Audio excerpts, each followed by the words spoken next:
السلام علیکم ورحمۃ اللہ وبرکاتہ نحمده ونصلی علی رسولہ الکریم اما بعد۔ آج کا سبق سن لیجئے۔ آج کے سبق کی سرخی ہے حضور صلی اللہ علیہ وسلم کی سیرت، پارٹ نمبر 165۔ اب ابو جہل ابو لہب یہ ڈھونڈتے ڈھونڈتے حضور صلی اللہ علیہ وسلم کو پہلے تو ابوبکر صدیق کے گھر پر آئے اور پوچھا کہ تمہارا ابا کہاں ہے؟ تو حضرت اسماء نے کہا بھی ہمیں پتا نہیں، کیوں کہا تم تو گھر والے ہو، تمہیں پتا نہیں۔ یہ کہہ کر ابو جہل نے زور سے ایک تھپڑ مارا حضرت اسماء کو، جس سے آپ کی کان کی بالیاں جو ہے وہ گر گئیں۔ یہاں حضرت عائشہ بھی کھڑی تھی تو ان کو ہی مارنے کا ارادہ کیا، لیکن یہ چھوٹی تھی، وہ ادھر سے ادھر چلی گئی۔ ابو جہل ابو لہب جتنے بھی تھے ان لوگوں نے پورا پلان کیا کہ اب ہوں گے تو مکہ میں ہی، اتنا جلدی آدمی اتنا دور تو جا نہیں سکتا۔ وہ قائف کو لے کر، جاسوسوں کو لے کر 100 اونٹنیاں ہدیہ کا اعلان کر کے انہوں نے دھوال کرنی شروع کی۔ اور یہاں ابوبکر اور حضور صلی اللہ علیہ وسلم جا رہے ہیں تو ابوبکر کبھی کبھی آگے چلتے تھے، کبھی کبھی پیچھے چلتے تھے۔ تو حضور فرماتے تھے ابوبکر یہ کیوں کر رہے ہو تم؟ تو صدیق اکبر نے کہا کہ حضرت مجھے بہت ڈر ہے، یہ لوگ کہیں نہ کہیں سے آ جائیں گے، ہمارے قدم بھی ان کو ملنے نہیں چاہیے، ہم ایسے قدم رکھیں کہ وہ ہم تک پہنچنے نہ سکیں۔ اور دوسرا یہ کہ مجھے ڈر ہے کہ کہیں آپ پر کسی قسم کا حملہ نہ کریں۔ آپ نے فرمایا اللہ ہمارے ساتھ ہے، تم چلو۔ لیکن صدیق اکبر برابر حضور صلی اللہ علیہ وسلم کے ساتھ رہے، اور ہجرت کے وقت میں سب سے زیادہ خدمت جو کی ہے وہ حضرت عائشہ، حضرت اسماء اور حضرت عبداللہ ابن ابی بکر، جو حضرت ابو بکر کے بیٹے تھے اور جوان تھے، وہ دن بھر مکہ میں رہتے اور رات کو آ کر قریش کی خبریں بیان کرتے کہ مکہ میں یہ ہو رہا ہے۔ اور عامر ابن فہیرہ یہ ابو بکر صدیق کے آزاد کردہ غلام تھے، بکریاں چرایا کرتے تھے، رات کے وقت میں آ کر حضور صلی اللہ علیہ وسلم کو اور ابو بکر کو بکریوں کا دودھ پلا جاتے تھے۔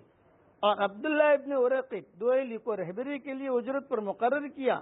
وہ غیر معروف راستے سے لے جانے والے عبداللہ ابن قریط اگرچہ مذہباً یہ کافر اور مشرک تھا، لیکن رسول اللہ صلی اللہ علیہ وسلم اور ابو بکر صدیق نے اس پر اعتماد اور بھروسہ کیا اور اونٹنیاں اس کے سپرد کی، اور دونوں کو تیسرے دن جبل ثور پر لے کر حاضر ہو جائے اور مدینہ لے کر روانہ ہو جائے۔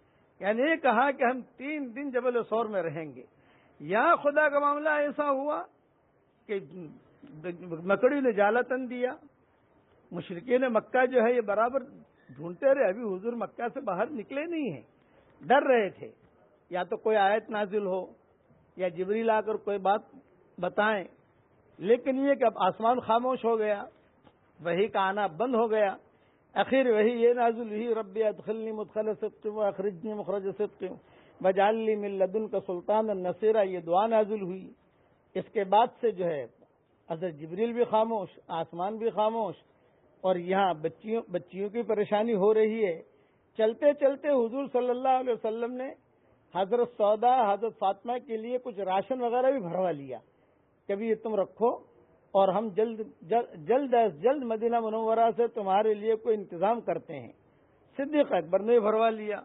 اس طریقے سے گویا کہ ہجرت کا سفر شروع ہوا۔